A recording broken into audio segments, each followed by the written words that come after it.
E aí, pessoal, beleza? Vamos falar de doenças emergentes e ressurgentes. O que seriam doenças emergentes e ressurgentes? No caso de doenças emergentes, agentes infecciosos acabam emergindo de uma espécie a outra, migrando, se adaptando, como possivelmente deve ter acontecido com o coronavírus. O que aconteceu? Possivelmente esse grupo, de vírus circulava entre outros animais, sofreram mutações, acabaram fazendo o que nós chamamos de jumping de espécie, pulou de uma espécie a outra, no caso pulou para a espécie humana, sofreram mutações no seu material genético, se adaptaram a esse novo organismo, que é o ser humano, e acabaram então circulando e causando a pandemia que todos vocês estão acompanhando. Então trata-se de uma doença emergente. Não existia, não circulou esse tipo de vírus entre os seres humanos, emergiu de um grupo de seres vivos, que são outros seres vivos, adaptando-se ao corpo humano e agora está circulando entre seres humanos. Existe outra categoria de agentes infecciosos, como o sarampo, o vírus do sarampo, cai nessa categoria, que seria micro-organismos, agentes infecciosos ressurgentes ou reemergentes. O que seria isso?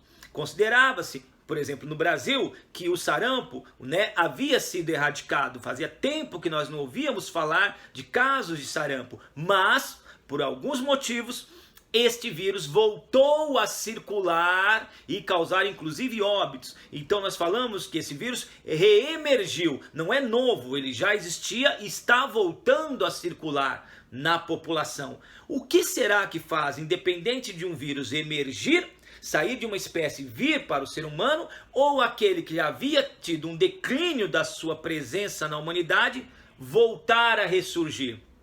Possivelmente, alguns fatores como a demografia, ou seja, a população humana é extremamente grande, são mais de 7 bilhões de seres humanos circulando por vários ambientes. Obviamente, isso acaba favorecendo, tanto a migração de outras espécies de micro-organismos, de outros grupos de animais para o ser humano, como o ressurgimento de determinados micro-organismos que já se consideravam erradicados. Então, esse fator, pode ser um deles, e com certeza o é, a grande presença de seres humanos. Outro fator que não existia, a globalização. O que acontece? Hoje, os seres humanos migram, de um lugar para o outro com uma imensa facilidade.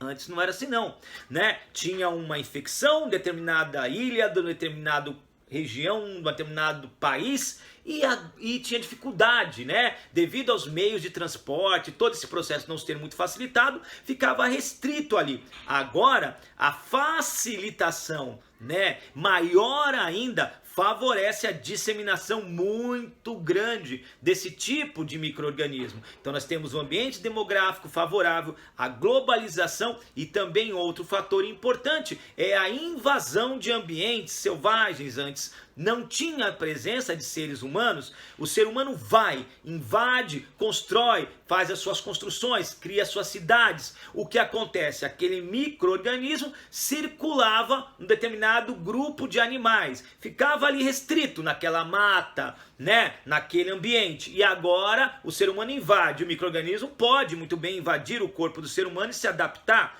Então você tem aí o ambiente ecológico, esse descaso muitas vezes com o cuidado de como você se apoderar de um novo ambiente, favorece a disseminação de várias doenças. Então nós temos a própria adaptação do micro-organismo, que eles são capazes de ter mutações, evolução, já dizia Charles Darwin, ou seja, existe uma seleção natural, existem mutações, que vieram depois com o neodarwinismo, ou seja, existe sim a capacidade adaptativa dos micro-organismos. Existe o ser humano, hoje em grande crescimento populacional, existe a globalização, existe o descaso com a invasão de ambientes naturais, ou seja, tudo isso faz com que isso somente favoreça a emergência e ressurgência. Outros dois fatores que nós podemos elencar também é a pobreza que muitas populações enfrentam ao redor do mundo,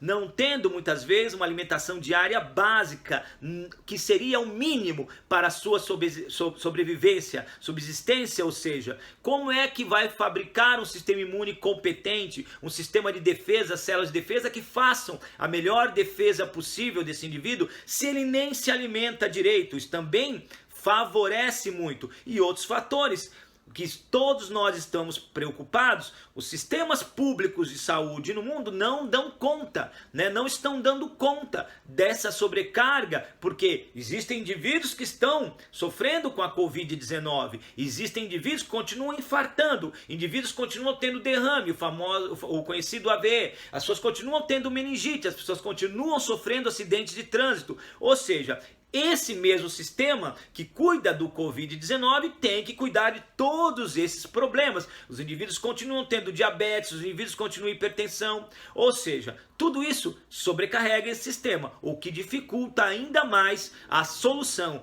tanto de doenças, infecções emergentes quanto ressurgentes. Espero que tenha, ajudado vocês nesse conhecimento, Olhem mais vídeos no meu canal. Obrigado e um abraço a todos vocês. Até a próxima, hein?